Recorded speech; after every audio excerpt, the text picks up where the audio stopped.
Hi, Rose. It's Jack Angel. I've chosen this method to answer your questions. You wanted to know what inspired me to do the voices of King Zarkon and Commander Yorick. Well, the thing that inspires is that when they say, you come, and they kind of know who you are and what you've done before and what you're capable of. So they say, this guy is King Zarkon. He rules the universe, and he's got to be big and he's got to be mean. So it turned out he sounded like, I rule the universe, which rips the shit out of my throat. Still. And Yorick was, similar. They said, well, okay, this is a commander, but he can't sound like Zarkon, so he's got to have a different kind of timbre to his voice. So that's what the inspiration was, if you call that an inspiration.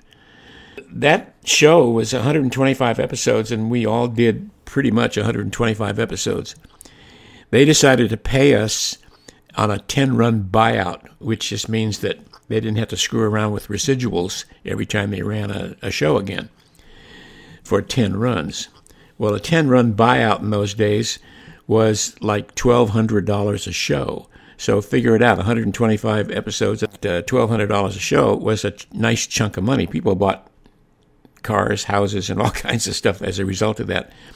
We did 125 episodes in 6 months. We did 2 a week. And since the animation had already been done, what we would do was go in and reword. We never even saw the show, by the way.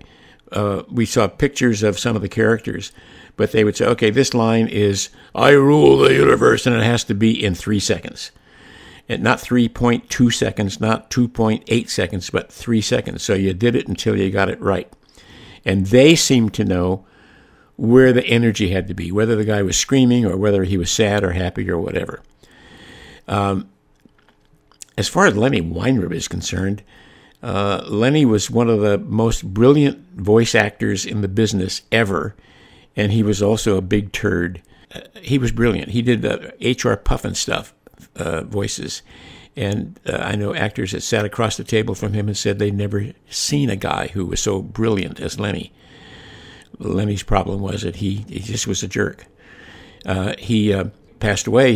He married his housekeeper, had a couple of kids, moved down to Chile, and ultimately died there. I like seeing the pictures of Wally on the Screamer thing. Wally's a good guy. He is an amazing guy, actually, and I'm glad that he is taken to you because it's going to help you out. Anything else you want to know? Okay. See you later.